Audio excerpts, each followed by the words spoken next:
오늘도 M7 기업 상황 함께 점검하고 출발해 보도록 하겠습니다. 가장 먼저 체크해 볼 기업, 오늘도 역시 테슬라입니다. 테슬라는 2%대 하락폭을 보였습니다. 요즘 계속해서 부진한 흐름을 보여주고 있는데 그 이유는 이 밑에 노랗게 적혀 있는 일론 머스크 CEO의 정치 참여의 영향이 아닐까라고 풀이가 되고 있습니다. 투자자들의 예상인데요. 여기에 더해서 약간은 악재로 이 시장에 영향을 줄 수 있는 점유율에 대한 부분도 걱정을 한 스푼 더하고 있습니다. 계속해서 팔로우업하면서 전해드리고 있는데요. 유럽과 독일의 시장 함께 짚었었죠. 그 안에서 유럽을 시작으로 계속된 하방 압력이 시작되고 있습니다. 유럽 안에서는 특히 스웨덴의 경우 점유율이 40%가량 빠지는 모습을 보여줬고 또 어제 전해드렸던 독일의 경우에는 60%가량 59% 빠지는 모습을 보여줬는데 앞으로의 흐름에 대체 어떤 영향을 줄지는 계속해서 저희와 함께 지켜보셔야겠습니다. 두 번째 기업 출발해 보시죠. 두 번째 기업 엔비디아입니다. 엔비디아는 2%대 상승부를 켰습니다. 어제와 함께 상승 탄력 이어가는 모습인데요. 특히나 시티은행에서는 엔비디아의 앞으로의 매출 총이익률을 고려해 봤을 때 3월 내로 본격적인 반등이 일어날 수 있다라고 이야기하고 있습니다. 2024년 6월 직후부터는 계속해서 박스권 안에서의 장세를 보여주고 있는데요. 현재 블랙웰 납품에 대한 이슈를 고려해 봤을 때 앞으로의 매출 총이익률 기반으로 앞으로 1분기 안에는 반등을 보여줄 수 있다고 분석하고 있는 겁니다. 여전히 저희와 함께 지켜보시죠. 세 번째 기업 이어가 보겠습니다. 세 번째 기업은 애플입니다. 애플은 약보합세로 장을 마쳤습니다. 애플에 대해서는 매수 유지 관점의 리포트가 계속해서 쏟아지고 있습니다.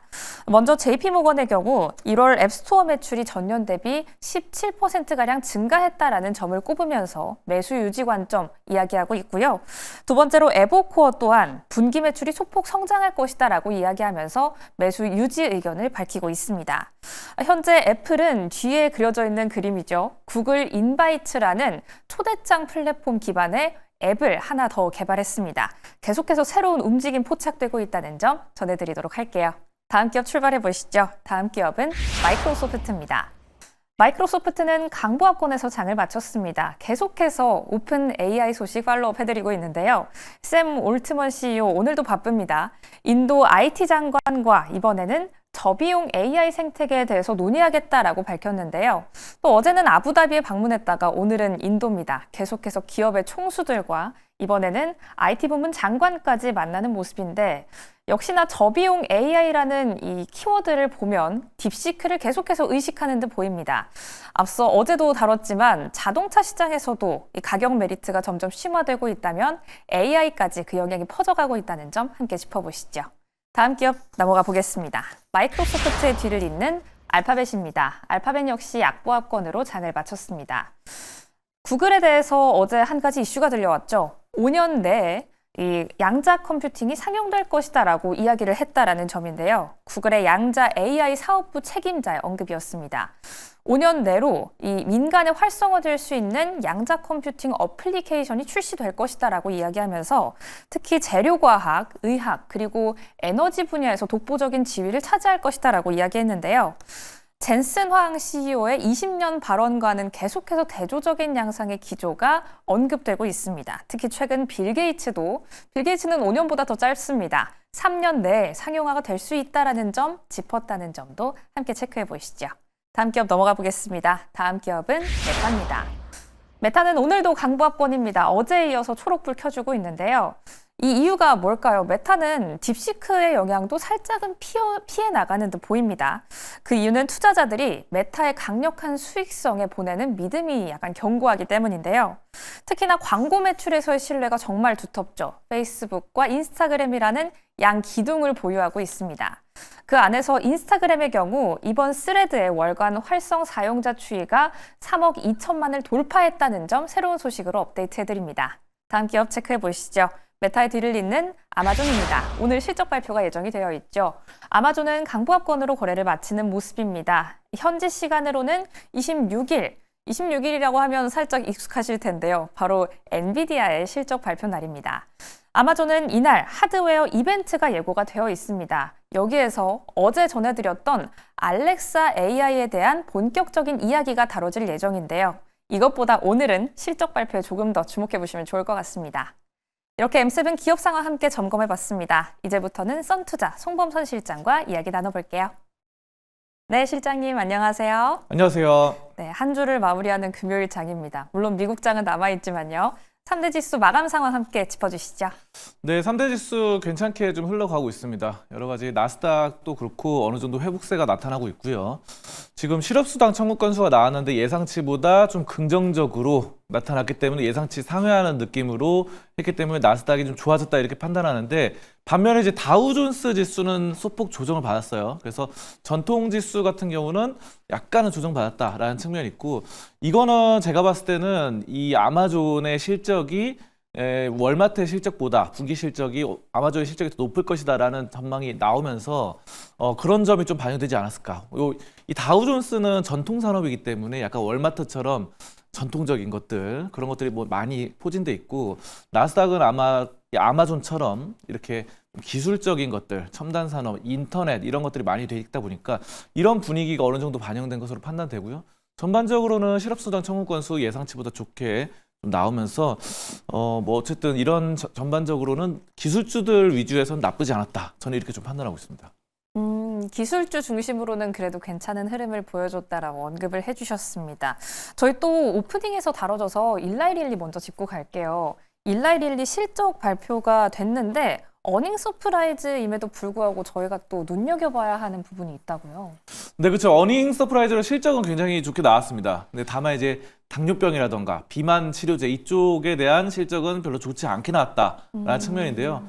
일라이릴리 그러면 원래 이제 비만 치료제로 굉장히 좀 유명하죠. 그래서 젯바운드라던가 아니면 경구용 비만 치료제 등등이 있는데 이쪽이 예상치보다는 판매량이 좀 저조했다라고 나타나는 거예요. 그래서 좀 다른 쪽이 좀 긍정적이었다라고 나타나고 주가 수준은 굉장히 좀 보시다시피 좋게 나왔습니다. 근데 이제 이런 것들은 전반적인 오늘 제약바이오 업종들이 대부분 다 좋았어요. 뭐 아스트라제네카도 그렇고 어제부터 그렇죠. 어제도 제가 뭐 암젠이라던가 이런 기업들을 좀 말씀드린 바가 있는데 아무튼 이 제약바이오 기업들이 뭐 최근에 독감이라던가 이런 해외 미국, 뭐 일본, 뭐 중국 이런 데서 독감이 이렇게 많이 창궐하고 하면서 이런 것들에 대한 관련주들이 많이 오릅니다.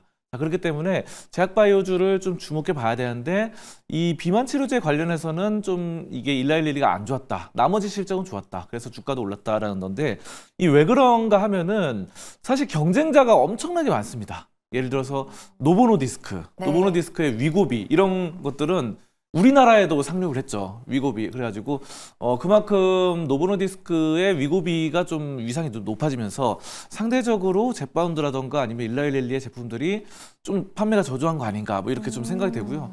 그 밖에 요즘 우리나라도 굉장히 뭐 한미약품이라던가 많은 기업들이 좀 이렇게 경구용 치료제로 많이 만들고 뭐 근육을 유지하면서 지방을 감소하는 이런 것들 많이 만들다 보니까 경쟁자가 좀 너무 많아져서 그런 거 아닌가 저는 이렇게 좀 판단하고 있습니다.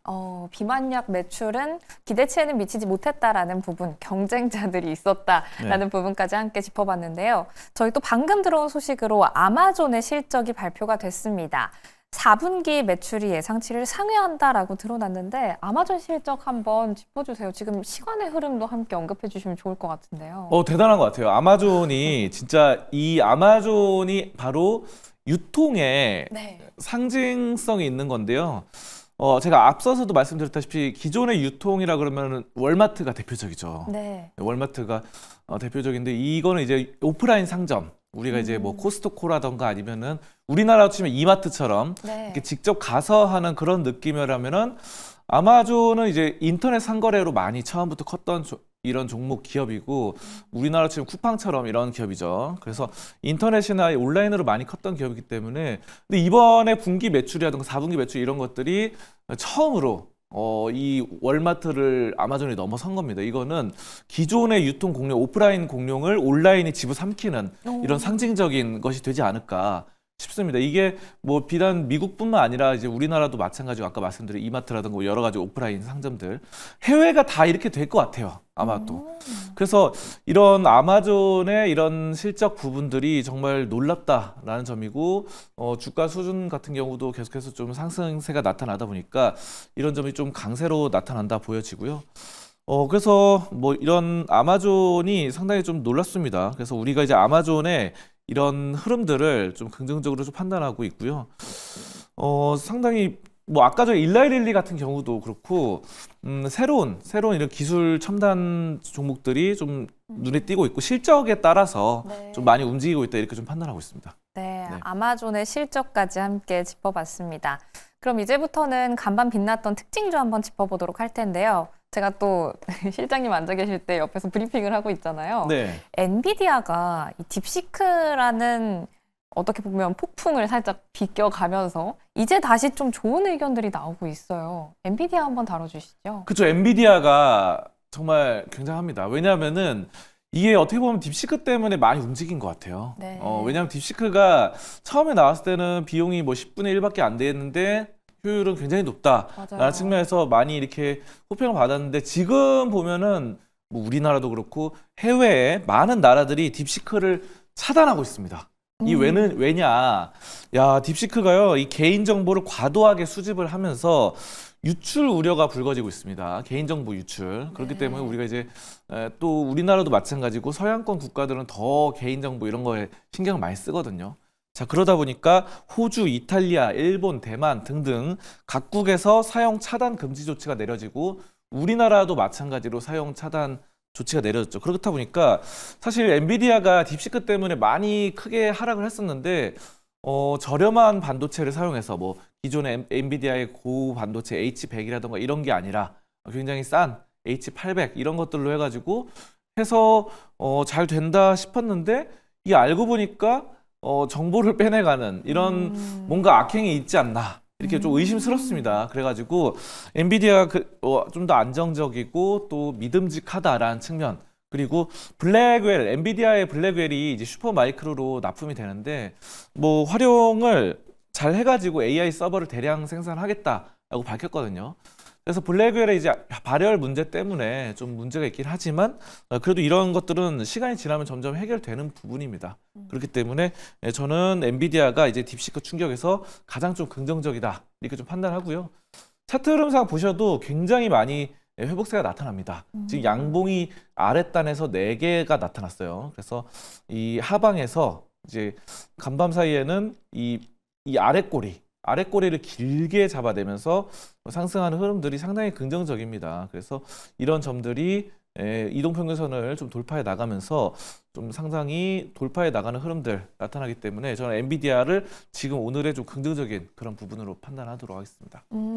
엔비디아 오늘의 긍정적인 부분으로 판단한다고 이야기해 주셨는데 제가 앞에서 브리핑을 할 때 찾아보니까 시티뱅크에서는 3개월 안에도 네. 이 박스권을 벗어나는 흐름이 올 수 있다라는 이야기를 했더라고요. 아, 네네. 실장님은 어떻게 보고 계세요? 그렇죠. 엔비디아는 충분히 그럴 만한 그런 가치가 있는 기업이고 이번에 뭐 그래픽 카드 이런 것들도 나왔는데 GTX, 뭐 RTX 해서 5080 이런 시리즈 나왔는데 굉장히 또 고효율로 네. 이런 그래픽 카드 분야에서는 엔비디아를 능가하는 기업이 절대 없죠. 우리 전 세계 다 포함해서 네. 전 세계에서 더 없기 때문에 이거를 거의 독점입니다. 그래픽 카드. 그래서 이런 AI 반도체라든가 이런 것들 고성능 그러니까 저성능으로는 이제 뭐 많이 따라잡고 이렇게 하겠지만 고성능의 이런 AI 반도체나 아니면 그래픽 카드에서는 엔비디아의 거의 독점이나 마찬가지이기 때문에 저는 당연히 이런 시간이 지남에 따라서 박스권을 돌파할 것이다. 이렇게 좀 판단하고 있습니다. 네, 실장님의 차트에 대한 분석까지도 함께 만나봤습니다. 엔비디아 다뤄봤고요. 그럼 저희 또 일라이릴리 실적도 앞에서 다뤘는데 제약바이오 관련해서 오늘 아스트라제네카를 한번 짚어주신다고요? 네, 아스트라제네카의 상승세가 좀 긍정적이었습니다. 네, 아스트라제네카가 이제 지금 중국에서 약간 문제가 있긴 합니다. 네. 중국에서 여러 가지 뭐 벌금 문제 같은 부분들이 있긴 해요. 그 대표가 개인적인 뭐 여러 가지 사업적인 문제들이 있었는데 자 그럼에도 불구하고 순이익이 18% 급증하고 굉장히 제약바이오 기업들은 원래 이제 좀 고평가된 기업들이 많아요. 사실 뭐 기술주들이 대부분 마찬가지인데 뭐 아까 전에 말씀드렸던 엔비디아라던가 브로드컵 이런 기업들 PBR이 다 10이 넘어갑니다. PBR 같은 경우는 이제 순자산 가치 자산 대비 시가총액이 얼마냐 이런 것들 따지는데 대부분의 이제 첨단 반도체 기업들은 네. PBR이 10이 넘어가고 제약바이오도 마찬가지인데 이제 이거는 5.6밖에 안 돼요. 그래서 상대적으로 좀 저렴하다 이렇게 좀 판단하고 PER 수익성 대비해서도 41배면은 그래도 양호한 편입니다. 그래서 나스닥 상장한 제약 바이오 중에서 비교적 저평가다 이렇게 좀 판단을 하고요. 암 치료제 판매 성과가 좋게 나타나면서 2023년 60억 달러 정도에서 2024년에 70억 달러로 상승을 합니다. 그렇기 때문에 암 치료제, 항암제 이쪽이 상당히 크거든요. 2025년에 전체 의약품 이런 것들을 보면은 그 중에서 뭐 우리가 많잖아요. 아까 말씀드렸던 뭐 당뇨병, 비만 치료제 이쪽 시장은 7%, 8% 정도 되고요. 사실 종양 이쪽이 17% 됩니다. 가장 큽니다. 그러니까 각종 병 중에서. 그래서 뭐 당뇨나 이런 것들이 7%면은 이건 17%다. 그래서 모든 병 중에서 가장 큰 게 종양이다. 근데 종양은 악성 종양이 암이고요. 네. 양성 종양은 암은 아니지만 어쨌든 우리가 해결해야 될 것은 악성 종양이기 때문에 이런 항암제에 대한 수요가 굉장히 많습니다. 근데 이런 아스트라제네카가 지금 항암제로 좀 잘하고 있다. 이 암으로 이렇게 좀 말씀드리고요.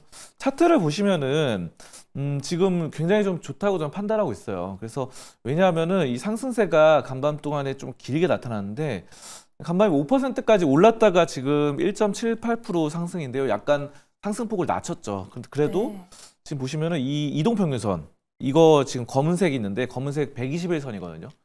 121선을 장기 이동평균선을 돌파하는 흐름 이런 것들은 정말 그 골든크로스, 좀 장기 골든크로스로 보실 수 있겠고 제약바이오주들이 대부분 괜찮습니다. 아까 제가 차트를 잘 못 보여드렸는데 일라이릴리도 잠깐 보여드릴게요. 일라이릴리 같은 경우도 실적 좋게 나왔잖아요. 근데 이제 이것도 이제 아스트라제네카와 비슷해요. 여러분 보시면은 이거 많이 떨어졌다가 여기 보시면 검은색 121선 돌파하는 흐름 나오죠. 여기 보면은 상방으로 이렇게 돌파하는 흐름이 나옵니다. 그래가지고 지금 차트가 이렇게 골든크로스로 장기 이동평균선 골든크로스가 일라이릴리도 마찬가지고 아스트라제네카도 그렇고 대부분의 제약 바이오 기업들이 좀 이런 120일선 골든크로스가 나타나다 보니까 저는 좀 긍정적으로 좀 판단하고 있습니다.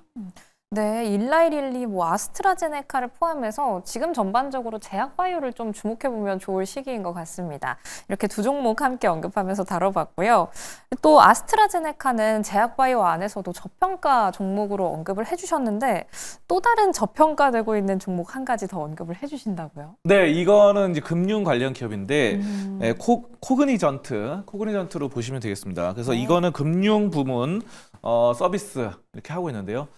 지금 최근 주가가 상승 부문에 접어들었음에도 불구하고 굉장히 저평가입니다. PBR이 3이에요. 그리고 PER이 18로 거의 뭐 이 종목은 아까 말씀드렸던 아스트라제네카보다 더 저평가죠. 네, 더 수치가 낮기 때문에. 그래서 금융 부문 고객들의 지출 증가로 이번에 4분기 매출이나 추정치가 굉장히 좋아졌던 부분이고 보험과 은행 이런 것들 현대화 프로젝트로 하고 있다라는 건데 여러분들 이 종목의 차트를 보시면은 지금 굉장히 많이 올랐습니다. 그래서 좀 많이 올랐음에도 불구하고 지금 장대 양봉이 막 나왔거든요. 자, 그럼에도 불구하고 PBR이 3이라는 거는 이게 상당히 앞으로도 올라갈 여지가 굉장히 크다라는 점을 좀 상징하고요. 금융이 어떻게 보면 미국은 금융이 되게 큰 나라죠. 왜냐하면은 투자를 많이 하잖아요.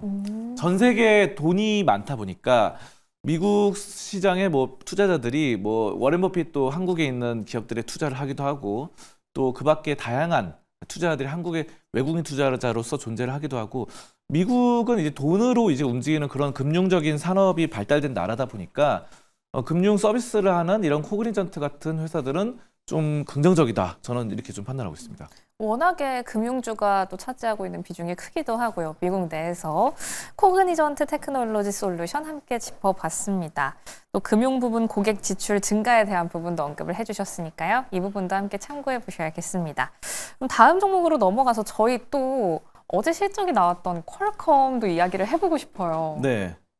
퀄컴 같은 경우는 이제 5G랑 온디바이스 AI 이런 관련주로서 인공지능 관련해서 저는 상승 탄력이 나올 거라고 생각합니다. 근데 이제 약간 지금 오늘은 좀 조정받았어요. 오늘은 어떤 점이냐면 중국 스마트폰 화웨이와의 계약 만료가 됐다.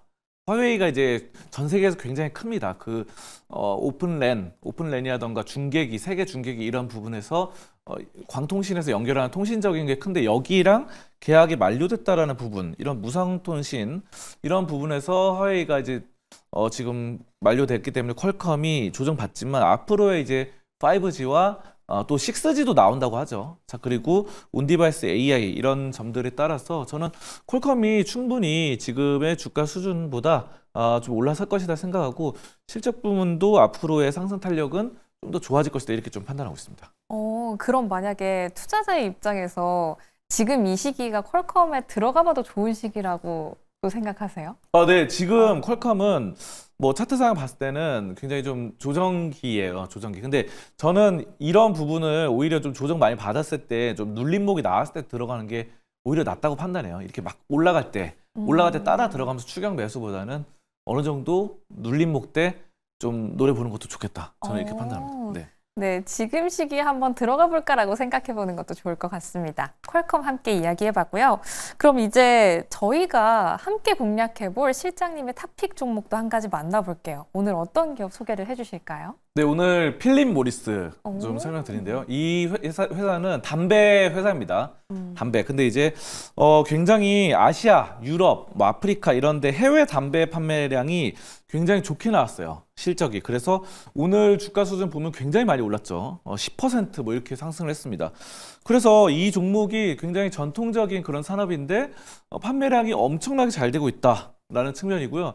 대표적으로 여기서 판매하는 담배가 이제 우리나라 사람들도 많이 아실 거예요. 말보로라던가 히츠, 아이코스 이런 것들 브랜드가 전 세계에 히트를 치고 있습니다. 그렇기 때문에 여러분도 많이 아실 것 같고 이런 것들은 담배를 끊기가 어렵잖아요. 그렇기 때문에 사람들이 계속해서 중독돼서 전 세계에 사람들이 많이 필 것이다. 수익성은 굉장히 좋아지겠죠. 그래가지고 이런 것도 상당히 좋고 수익성이 실제로 좋게 나타나는 게 아까 제가 뭐 PER, PBR 이런 거 말씀드렸는데 이 종목은 PER이 23밖에 안 돼요. 그래서 아까 전에 말씀드렸던 아스트라제네카가 PER 41이고 이런데 지금 이거는 23밖에 안 되기 때문에 수익성 지표로 봤을 때도 시가총액이 굉장히 저평가되어 있는 그런 상황이고 이런 필수적인 어떻게 보면 중독을 끊기 힘든 이런 약간 악행주라고 하죠. 악행주인데 수익성은 잘 나오는 이런 종목에 투자를 한다고 한다면은 또 우리가 수익으로 좀 잘 이끌어 나갈 수 있겠다. 저는 이렇게 필립 모리스 좀 긍정적으로 보고 있습니다. 네. 중독성이 강한 만큼 중독성 네. 강한 담배 그만큼 수익성이 보장되어 있는 필립 모리스와 함께 이야기를 해봤습니다. 얽혀있는 브랜드도 함께 언급을 해주셨으니까요. 관심 있는 분들은 한번 들어가 보시면 좋을 것 같네요. 이렇게 뉴욕 증시 안에서 눈에 띄었던 종목만 쏙쏙 뽑아서 만나봤습니다. 지금까지 썬투자 송범선 실장과 함께했습니다. 고맙습니다. 감사합니다.